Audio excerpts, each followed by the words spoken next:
संध्या को ऐसा लगा कि उसने हुईसी नदी के जल को स्पर्श तो किया, परंतु किसी कारणवश यह एहसास पूर्ण नहीं था। उसे डर तो लग रहा था, किंतु इस एहसास में भी कुछ न कुछ कमी जरूर थी। मौत का एहसास इससे ज्यादा डरावना होना चाहिए था। थोड़ी देर बाद उसे ऐसा लगा कि उसे खींचा जा रहा हो। क्या कोई उसे पानी की लहरों से निकाल रहा था? उसे कुछ भी दिखाई नहीं दे रहा था। हाथों का स्पर्श का भी अनुभव उसे नहीं हो रहा था। उसे बस ऐसा लगा कि उसे कहीं से निकाला गया हो। फिर उसे लगा कि उसके सिर से कोई हेलमेट जैसी चीज हटाई जा रही हो। आंखें खुली तो उसे बेहद ही हल्की रोशनी दिखाई दे रही थी, परंतु यह हल्की रोशनी भी उसे काफी चुभ रही थी। इस हल्की रोशनी में वह अपने आसपास के कुछ लोगों को देख पा रही थी। रोशनी बेहद ही कम होने के कारण वे लोग बस साय की तरह प्रतीत हो रहे थे। उनमें से एक ने आलिया को आंखें बंद रखने को कहा। आलिया ने ऐसा ही किया, क्योंकि रोशनी आलिया को परेशान कर रही थी। फिर उसे ऐसा लगा कि वे लोग उसे कहीं से हटाकर कहीं और ले जा रहे थे। आलिया अपने जिज्ञासा को दबा न सकी। उसने आंखें खोलकर देखा कि उसे एमआरआई मशीन जैसी दिखने वाली किसी मशीन से निकालकर किसी दूसरे कमरे में ले जाया जा रहा था। क्या वह अस्पताल में थी? क्या नदी में कूदने के कारण उसे कोई गंभीर चोट लग गई थी? परंतु उसे अपने शरीर में दर्द जैसा कुछ महसूस नहीं हो रहा था। बस सारे शरीर में अजीब तरह की अकड़न महसूस हो रही थी। आंखों में रोशनी चुभने के अलावा उसे कोई भी खास परेशानी का सामना नहीं करना पड़ रहा था, लेकिन रोशनी काफी कम थी। उसकी आंखों को आखिर क्या हो गया था? आलिया को दूसरे कमरे में ले जाया गया। वहां उसने अपने आसपास के लोगों से कुछ पूछने की कोशिश की, परंतु उन्होंने आलिया को कुछ भी बोलने से मना किया। आलिया को एक इंजेक्शन लगाया गया और वह सो गई। आलिया ने आंखें खोली तो देखा कि कोई 40-45 साल का आदमी उसके बिस्तर के बगल में बैठा हुआ है। आलिया ने जब ध्यान से देखा तो पाया कि उस आदमी का चेहरा बहुत कुछ ऋषभ से मिलता जुलता था, परंतु ऋषभ की तुलना में वह उम्र में काफी ज्यादा था। उस आदमी ने बेहद ही प्यार से पूछा, कैसा लग रहा है संध्या? संध्या ने पूछा, क्या तुम ऋषभ हो? ऋषभ बोला, हाँ मैं ऋषभ हूँ, परंतु वो ऋषभ नहीं जो तुम सोच रहे हो। संध्या ने फिर सवाल किया, क्या मैं किसी पैरेलल यूनिवर्स में आ गई हूँ, जैसा कि बूढ़े ने कहा था? यह सुनकर ऋषभ मुस्कुराने लगा। वह कुछ बोल नहीं पाया था कि एक डॉक्टर कमरे में आया और उसने बेहद ही नजीर आवाज में संध्या से पूछा, हाँ तो संध्या अब कैसा महसूस कर रही हो?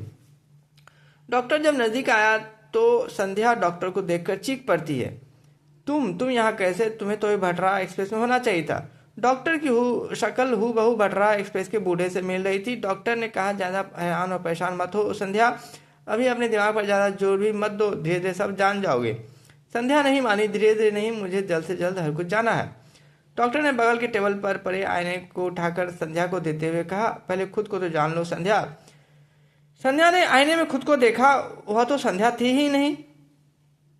ये क्या अजीब रहस्य है, यहाँ की वो संध्या ही थी। हल्की हल्की शक्ल जरूर मिल रही थी। आईने वाली संध्या तो 40 के आसपास की लग रही थी। उसकी खुद की उम्र तो मात्र 23 साल थी। आईना झूठ क्यों बोल रहा था? संध्या ने कहा, क्या मैं भविष्य की दुनिया में आ गई हूँ या किसी दूसरे यूनिवर्स में, जैसा कि बूढ़े ने यानी डॉक्टर तुमने कहा था? जब से मैं पिछले 6 जून को स्थापित भट्टा एक्सप्रेस में सवार रही हूँ, रहस्यों की अजीब भूल भुलैया में फंसती ही जा रही हूँ। एक गुत्थी सुलझती नहीं कि दूसरे में फंस जाती हूँ। सब बोला, तुम कभी स्थापित भट्टा एक्सप्रेस में सवार हुई ही नहीं। संध्या, ना मैं ना तुम ना ही त्रेहान। संध्या चहकते हुए बोलती है, तो क्या त्रेहान अभी जिंदा है? कहाँ है वो? ऋषभ ने आगे बताया, हम में से कभी कोई मरा ही नहीं था। त्रेहान भी आज आने वाला था तुम्हें देखने के लिए, लेकिन किसी जरूरी कारण में फंस गया। संध्या बोली, भगवान का लाख लाख शुक्र है, तुम दोनों जैसे अच्छे दोस्तों से बिछड़कर मैं कभी चैन से नहीं रह पाती। सारा किया धरा इस बूढ़े यानी डॉक्टर का था, लेकिन अब अभी मुझे कुछ समझ नहीं आ रहा आखिर ये सब हो क्या रहा है। यह सुनने के बाद डॉक्टर इतनी जोरों से हंसा कि उसकी हंसी पूरे कमरे में गूंजने लगी। आलिया मन ही मन सोचती है, ये बूढ़ा कभी भी सुधरने वाला नहीं है। डॉक्टर बोला, ऋषभ तुम्हारा दोस्त नहीं बल्कि पति है। ऋषभ मुस्कुरा रहा था और संध्या बेहद ही अचरज से कभी डॉक्टर को देखती तो कभी ऋषभ को। ऋषभ ने आगे बताया, हम दोनों पिछले 15 सालों से पति पत्नी हैं। संध्या बोली, अब मैं तुम दोनों को थप्पड़ लगाऊंगी अगर तुम दोनों ने और कोई पहेली बुझाई। मुझे शुरू से सही विस्तार से बताओ, आखिर असली माजरा क्या है? ऋषभ ने कहा, तो सुनो संध्या, हम दोनों की शादी आज से 15 साल पहले 8 जून को हुई थी। संध्या, यानी कि 8 जून 2001 को। यह सुनकर फिर डॉक्टर और ऋषभ मुस्कुराने लगते हैं। डॉक्टर ने बताया, संध्या मैं तुम्हें बता दूं, आज की तारीख 8 जून 2046 है।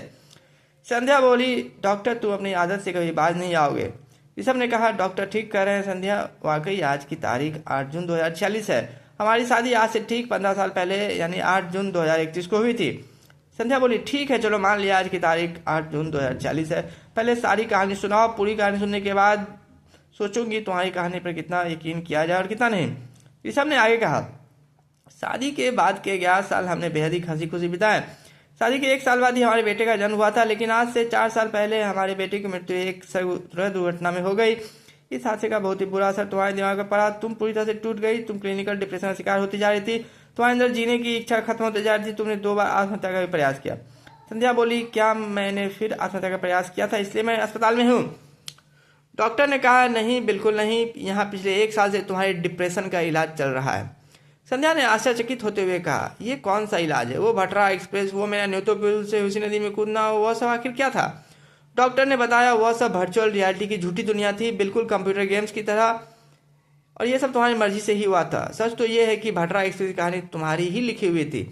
ऋषभ बोला, वर्चुअल रियलिटी का ज़्यादा इस्तेमाल पहले से मनोरंजन के लिए किया जाता था, बाद में मनोवैज्ञानिकों और डॉक्टरों ने पाया कि अगर वर्चुअल रियलिटी के द्वारा बहुत ही जबरदस्त सदमा दिया जाए तो इसका इस्तेमाल गंभीर मनोरोगों से निजात पाने के लिए किया जा सकता है। पिछले 5 सालों में इस क्षेत्र में काफ़ी तरक्की हुई है। वर्चुअल रियलिटी और असली दुनिया में भेद कर पाना नामुमकिन सा हो गया है। संध्या ने पूछा, आखिर मेरे साथ ये सब कितने दिनों से हो रहा था? ऋषभ बोला, इसकी तैयारी 2.5 साल पहले ही शुरू हो गई थी। तुम खुद इसके लिए तैयार हुई थी। तुमने, मैंने और डॉक्टर ने मिलकर एक कहानी बनाई, फिर उस कहानी पर आधारित वर्चुअल रियलिटी सॉफ्टवेयर बनाया गया, तुम्हें हिप्नोटाइज किया गया, टेम्पररी इजाजत मिटाने वाले इंजेक्शन दिए गए। अंततः पिछले साल 6 जून को तुम्हें वर्चुअल रियलिटी सिमुलेशन मशीन में डाला गया। डॉक्टर बोला, क्या अब तुम्हें हमारी बातों पर यकीन हो रहा है? ना भी आए तो कोई बात नहीं, क्योंकि कुछ दिनों में तुम्हारी सारी याददाश्त वापस आ जाएगी। संध्या बोली, थोड़ा थोड़ा हो रहा है लेकिन पूरी तरह नहीं। संध्या अगले 7 दिनों तक अस्पताल में ही रही। इस दौरान आलिया से मिलने त्रेहान तथा आलिया के भैया और भाभी भी आए।